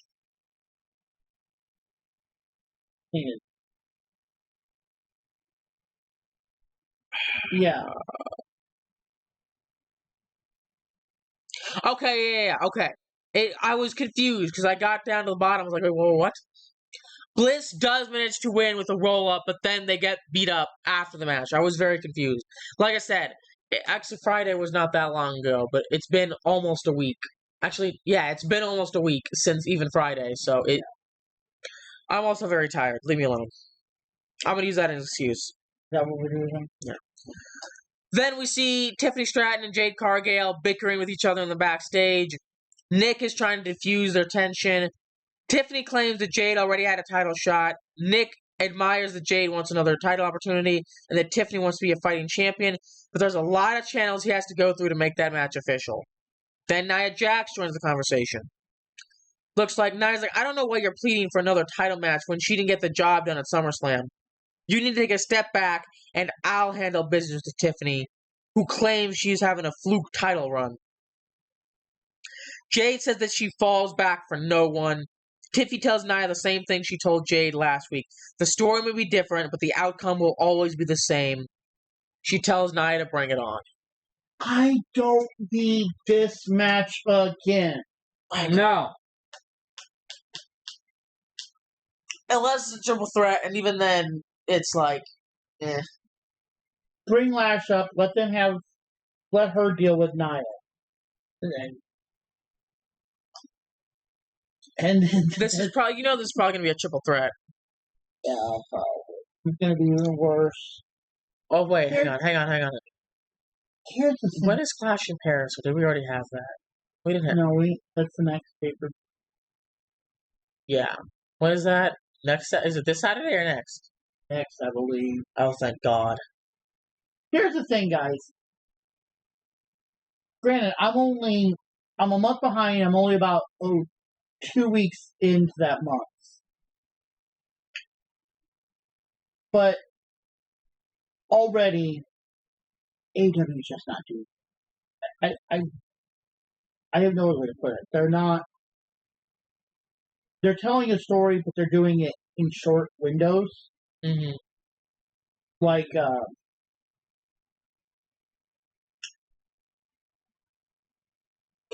Adam Page used a chain to beat Jon Moxley, Dean Ambrose. Used a chain to beat him, held him over the top, and he tapped out. This week, or would have been like 2-3 weeks ago now, Moxley came out and took one of the announcers, really good friends with Adam Page, I forget what his name was right off the top of my head, but took a chain out, wrapped it around his neck, threw him over the top rope, and made him tap out. When he tapped out, he let him go, but he's all beaten and broken and bloody and all this stuff. It just, that's all we did. Like, there wasn't him coming out, him not making some crazy statement. Came out there, spent maybe about 3, 4, maybe 5 minutes, did what he did, and walked out. Didn't say a word to nobody. Yeah. Actions speak louder than words. And I'm just saying, it's... Then I don't know how much longer we're going to be doing WWE. It might wind up switching to AEW and NXT, which should also give us a little less time, but... we stick with TNA, though. They're good. Anyway, then we get on to the second match of the night, Fraxium versus Carmelo Hayes and The Miz. I don't know what the fuck The Miz was thinking, because this was terrible. But I think what really fucked it up and what was beautiful about it was the Wyatt start appearing, like, in the crowd. Like, you had all of them, like, showing up, like, standing... Wait, I forgot they fucking win this? Yeah. How? What bullshit did they pull?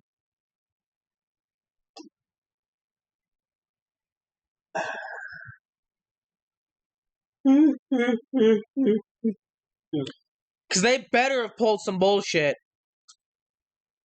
to beat Fraxium. Because otherwise I'm calling bullshit. Because they are not that good. Not even close.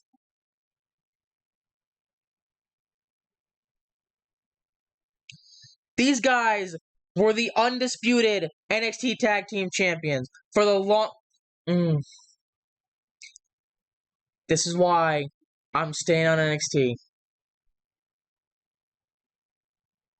Because the second you move up, you could be the best fucking wrestlers in the world. Doesn't matter. You're getting sidelined for story.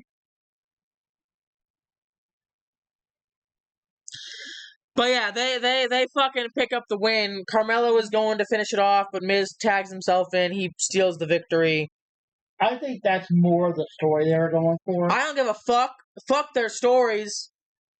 I think that's more of the story they were going for. Fuck their stories. The fact that Miz and Carmelo Hayes, don't get me wrong, Carmelo Hayes is actually really good in that ring. But the fact that The Miz and Carmelo Hayes even managed to fucking breathe for half a second in a ring against Fraxium is utter bullshit.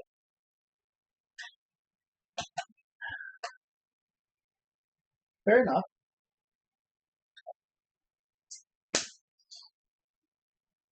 What are you doing? John? Anyway, Tiffy runs into Kiana James. Kiana knows that Jade Cargill and Nia Jax are pretty persistent when it comes to fighting for the WWE Women's Championship. The longer that Tiffany remains the champion, her stock goes up, but so does the list of challengers. She offers her representation. She's basically looking to expand her brand, and Julia can be the security detail for Tiffany. She wants Tiffany to pick herself a custom pink-colored championship belt. She gives her business card. Tiffany's like, look, I don't need backup. And Kiana's like, if you're not with us, you're against us. I understand why you're undefeated, because you've never faced someone like Julia. Just because Julia has one championship on her shoulder doesn't mean she can't come the WWE Women's Champion. Then Michin rolls up, holding the fucking kendo stick, and says, don't go getting ahead of yourself. I'm here to fight Julia. And Kiana's like, that match will be under assessment. And where the fuck is Julia? Why the fuck are we getting some random bullshit representative? When was the last time you saw Julia? Last week or the week before. She didn't have a match here. Stood there. Yeah. And before that? About a month. Where the fuck is our Women's United States Champion? In this case, I'd rather have Chelsea have it.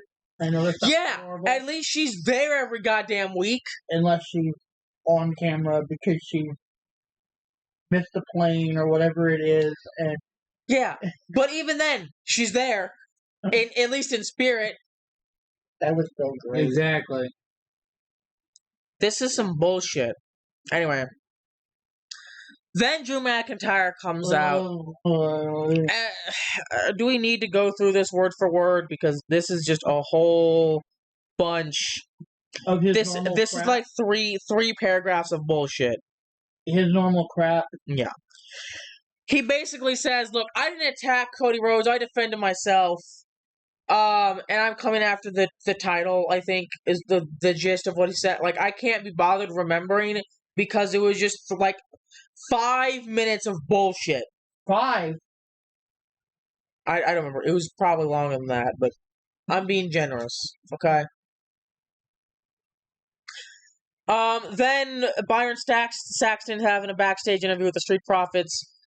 You know, he's like, they're about to renew your long-term rivalry with DIY. If you win tonight, we'll be one step closer to getting the tag team titles. Then Solo Sikoa and the NFTs interrupt. Solo's like, I want to know how many times you're going to need title shots. After we get done with Sammy, Jimmy, and Jacob, if the Profits want a shot at the tag titles, you're going to have to go through the MFTs. Profits like, we don't care what team we come across. We still up, and we want the smoke. And then Tala Tonga is like, looking like way off in the distance. Solo's like, you good, bro? And Tala's like, yeah, we're fine. And then we see Eric Rowan looking in the background. Are they their next targets? I don't fucking know. Probably. Then we get DIY with Candice LeRae versus the Street Profits with B-Fab, and this is actually pretty good. It was a good match. This is a solid match. But the Street Profits win because the DIY is just they went off the deep end a long time ago, and they have not stopped falling since. At this point, it's only gonna be a matter of time before they fucking have to start digging in the Mariana Trench. It's like, I guess we still going. And then I liked this. I don't know what this was. Oh yeah, Carmelo Hayes comes in and interrupts the conversation that Nick Aldis having with the Motor City Machine Guns. Melo wants to know what I have to do to get the shot at the United States Championship. And then the Miz comes in. And like, before you respond, I need to apologize for Melo barging in. The Motor City Machine Guns notice that's like, you're just too busy manipulating Melo. Chris Sabin asks, Are you him or do you belong to the Miz? Are you him or are you his? That's how he's. Oh yeah. Melo says that Miz says Melo can't be manipulated because he has me at his back. He calls the Motor City Machine Guns the Motor City Squirt Guns. All noise, no action. They're fucking. I don't know, bro. They start going at it, and also like, look, y'all just have a match next week on fucking SmackDown. Deal with it. And the real package, we don't care. No, Melo's like, I don't know what y'all were doing with the Motor City Guns. Time to put your money where your mouth is. And Miz, this rat bastard's like, yes, exactly what we wanted. And Melo's like, the fuck are you talking about? I cannot wait for Melo to punch him in his stupid ass face. Then, we get that. Byron Saxton has another interview with R-Truth. How do you feel about John Cena's literal attitude adjustment? Truth's like, I'm feeling good. We all got our childhood hero back. Then Aleister Black comes to join the conversation. And he says, Truth, you should be happy for your other friend, Damian Priest. With friends like Truth, who really needs enemies, right? Right? And then Truth gets up in his face and like, how are you going to sit back and question my identity? And Black's like, I'll see you next week. So I guess they're having another match? Because he says it in Ron Killing, not Truth. Yeah. Like, how are you going to question my identity? And Truth or Black is like, there he is.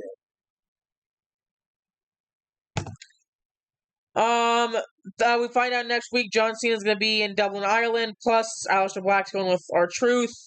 Then we get the main event, Sami Zayn, Jacob Fatu, Jimmy Uso versus the MFTs with Tala Tonga in a 6-man tag team match. This is actually a pretty good fight. Yeah, like, it was back and forth. Like all these motherfuckers showing what they got, but once again, a 4v3, and the 3 still managed to pull it off, which is insane considering what the 4 have on their side. But I guess that's just plot armor for you. Is it? I'd say so. Then again, we have Jacob Fatu clearing like 2 out of the 4 on a regular basis, so I mean... But yeah, they managed to pick up the win. Zayn managed to deny the Samoan spike. He hits the exploder suplex into the corner. He connects with the haluva kick to pick up the victory. And after the match, Zayn and Fatu hug as we're going off the air. Because Jimmy Uso, I guess, got his ass whooped. Or was just not involved. No, because remember, they're going to cover it. They had this whole tiff before. Oh, yeah. Like, I don't trust you. Well, good, because I don't trust you. Well, I don't think it was a matter. He said, I don't know you like that. And Sammy was like, well, I don't know you either, but I'm friends with Jimmy. And if you're friends with Jimmy, then we can be friends, right? And Jacob was like, just make sure he stays out of my way. You know what I mean? And then... Yeah. But alright, guys, as much as I want to cover Discord... It's like a week out of date. Yeah, and I haven't been keeping up on it because I didn't know when we were going to go live. And what we're going to do is, today is what, Thursday? Yeah. So I guess we'll... Try to see what we can get done tomorrow. Yeah, when I get home tomorrow from work. Because we don't have anything... Yeah, see what we can get caught up. We try to go live maybe Monday. We'll have to figure it out. 'Cause There's a lot to go over. And we'll see where we go, and then yeah. We'll try to cover, like, next week, we'll try to cover, like, Wednesday or Thursday, try to cover Raw and NXT. We're going to switch this stuff around a little bit. Yeah. To where maybe we can watch a couple here and there when we have a little bit of time. Yeah, we'll figure it out. But because you don't have wrestling on Tuesday, so we can almost, as soon as you get home, watch Raw. And then when you come home from boxing, watch TNA like we used to normally do. Something like that. And then Wednesday or Thursday we'll cover that, and then we only have Evolve, TNA, and SmackDown on Fridays. So yeah, we'll figure it out. But anyway, guys, that is about it from us. If you've made it this far in the stream, go ahead, give us a follow. If you're watching this on YouTube, like, comment, share, subscribe. Let us know what you think. If you want to chat with us, join us on Discord. If you want to help support us, press that donate button. But we ain't got anything else. I'm Tofari. I'm CK. And I'm Knight Rider. Good night. See ya.